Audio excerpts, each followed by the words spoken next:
bago kami makarating, 15 minutes muna kami naglalakad.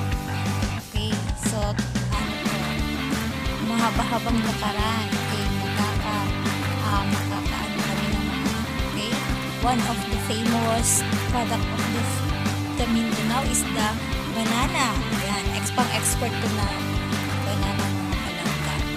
So, hindi yan sa amin, ha? Yan po yung aming lalakarin. So, mahaba-habang lakaran. Kasi malayo yung bukid namin.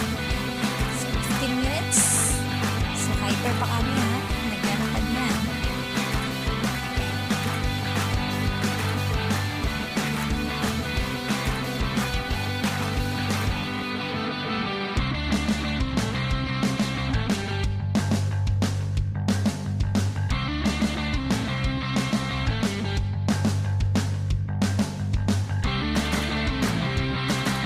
Mahaba-habang lakaran po mga palangga.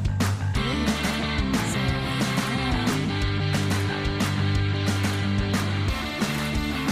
so makikita natin sa kapaligiran ay maraming niyog at saka saging.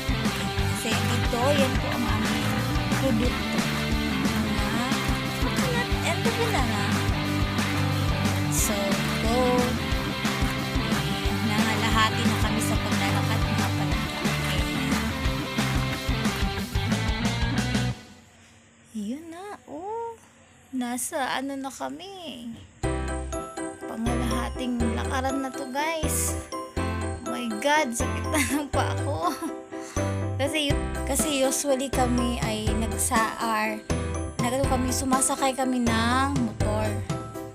Tinry namin ngayon na maglakad together with my sister. Hingal is real, oh my God. But, sige, laban lang. Malapit na kami, guys. Oh my God. Ayan. So, ang hirap pala, no? So, yung mga walang motorsiklo, okay, araw-araw na ito nilalakad. Kasi meron pa kami mga ibang mga kapitbahay na nandito din yung ano nila. So, ayan.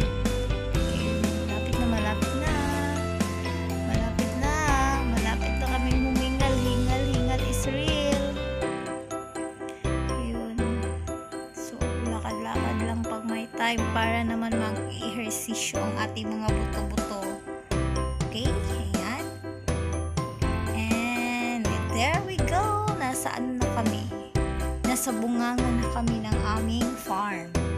Ayan. So, konting tiis na lang. Konting ihingal na lang. Oh my God. Ayan. So, dito, dyan kami stop. Tapos paliko. Paliko naman dyan. Paliko. Okay, ayan. Dito kami nagano. Ayan. Marami kami niyugan, guys. Ayan. So, libreng ano dito. Coconut juice. Or coco juice. Sobrang sarap. Okay. Lalong-lalo na kapag ganito, galing ka sa hingal. Tapos, wow, buko juice. Nakakahingal talaga. Hapong-hapo, besh. Oh my God. Ayan. So, but it's okay. Okay. Malapit na. Konting tiis na lang. Ayan. Sobra. Okay. Tapos, ayan, yung maraming niyugan dyan. Ayan. Kasi one of the, talaga is niyog. Hi, salamat. Dumating na rin kami, guys. Ayun.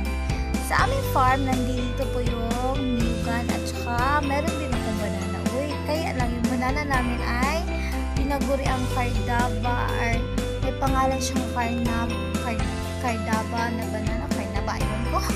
Basta ganun. So, hindi siya pang export, pero, ayan, hindi siya pang export na saging, pero, ito ay pang barbecue, ayan, banana Q, ganun, ito yung ginagamit, ayan, okay, so, sa ilalim ng aming niyugan, meron po kaming sagingan, or banana, ayan, okay, so, iba, hindi pa yan, wala pang mga bunga, but, sooner or later, meron na yan. Okay, Okay, dito mo makikita mo rin dito yung karagatan guys. Yung unang vlog ko na pinapakita ko, diba? So, ayan. Makikita sa doon ang karagatan. Okay, so pahinga muna sandali. Nood-nood muna sa paligid. Kasi humihingal pa. Besh, oh my God. Okay, ayun. Oh, sobrang ganda. Kaya lang malayo lang siya masyado. Okay, malayo siya. Hindi siya kita masyado. Ayun.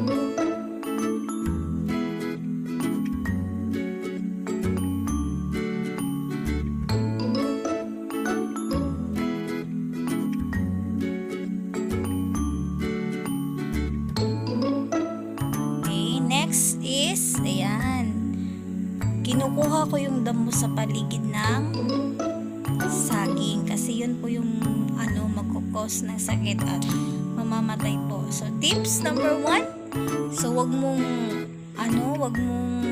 padamuhan ng iyong saging na kartaba kasi mamamatay siya. Tapos meron ding sakit na tinatawag na tibagnol dito sa amin sa Bisaya. Magtibagnol siya.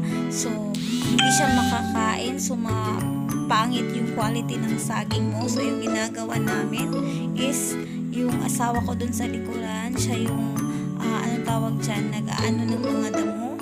Hagbas na sa Bisaya, mga palangga. Naghagbas yung mga sagbot. Then, ako yung sanggot sa mga sagbot pod sa palibot sa saging para dili siya daon. Okay, ayan. So, mahaba-haba to kasi madami-dami din yan. Sinusundan ko kasi yung tinatabas na mga damo ng aking asawa. Sinusundan ko ng pagkuha din ng mga damo sa paligid ng saging. So, ayun. Kailangan po malinis po yan para naman hindi siya magkasakit. Okay? So, thank you for my cameraman there. Ako'y cameraman nga bata sa likod mga palangga. Okay, ayun. Sige. Papakita ko sa inyo kung paano po magsanggot sa mga sagbot. Ayan, shoutout sa mga bisdak na ani pagsanggot sa mga sagbot.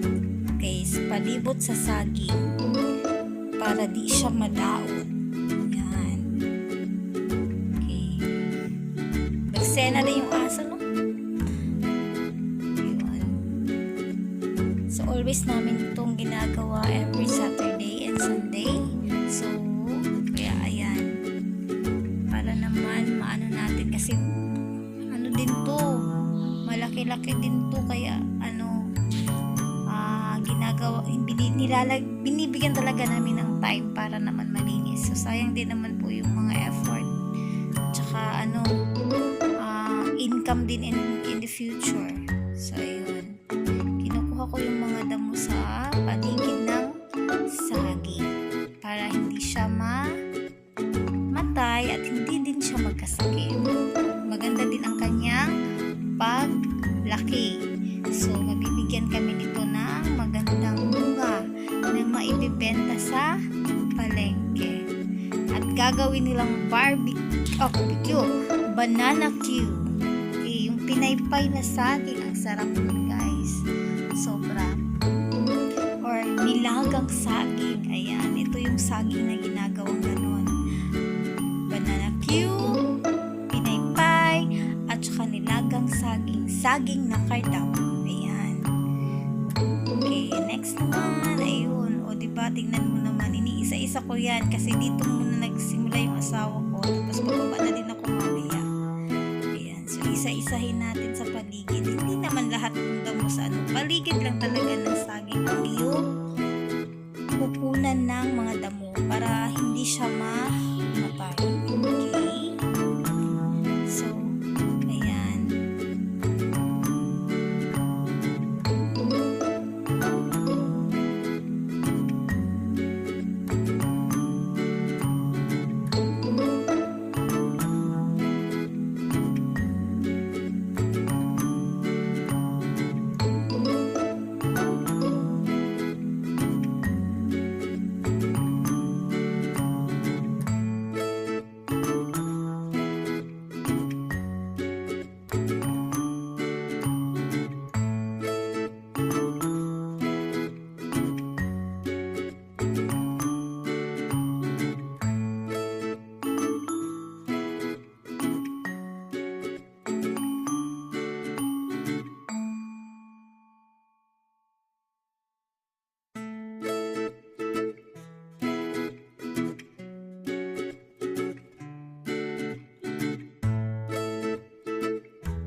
Ayan, may makulit pa sa paligid, guys. Okay, so ganyan. So at least naman bata po siya, nakikita na niya na kung paano po magtanim. Kaya siya palaging dinadala namin. Ayan, low mother.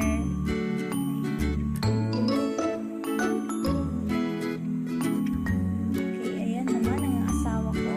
Taga-tapas ng damo. Hi, my love. Ayun. Kasi siya yung taga-tapas ng damo. Kinukuha mo na yung mga matataas na damo. Tapos susundan namin na pagkuha naman ng mga damo sa paligid ng banana or ng saging. Ayun. Sige, go, go, honey, go, honey, go. Oh my God. So, ayan. Sige, tabasin mo yan lahat, bebe, para naman sa ekonomiya. Okay.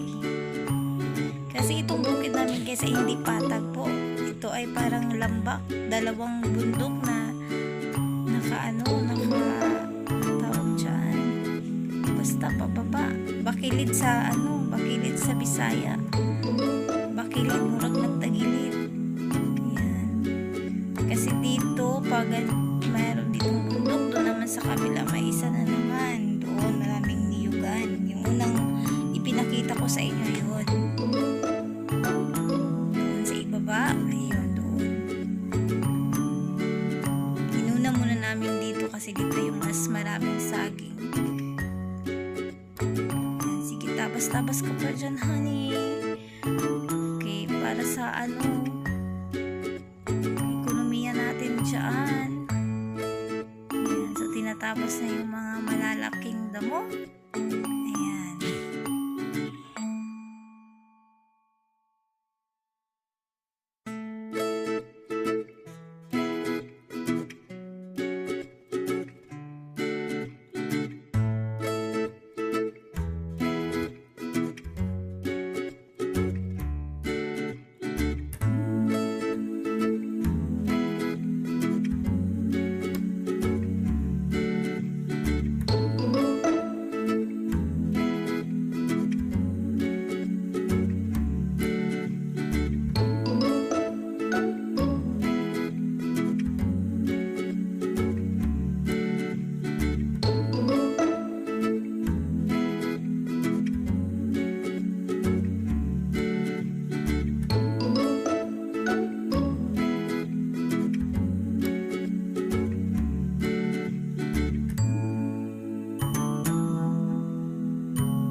malaki-laki din ang aming aming nalinis or ang kanyang na tabasan. Ayun. Thank you very much. Maraming salamat sa mga kaibigan. And next vlog na naman. Ayan. Ayan, salamat po. Sundan po ang part 2. Eggplant planting. So magtatanim din kami ng eggplant.